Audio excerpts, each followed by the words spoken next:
গ্রাম থেকে একটু দূরে ছিল এক কৃষক। তার ছিল সবুজ ধানক্ষেত। সারা দিন সে মাঠে কাজ করত।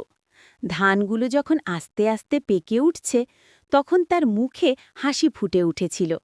কিন্তু একদিন হঠাৎ সবকিছু বদলে গেল।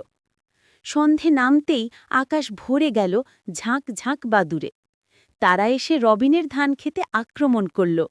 কিছু বাদুড় তো গাছের ভেতরেই বাসা বেঁধে ফেলল। পরের দিন সকালে রবিন মাঠে গিয়ে দেখে তার পরিশ্রমের ফল একেবারে নষ্ট হয়ে গেছে। ধানের শীষ ঝরে পড়েছে।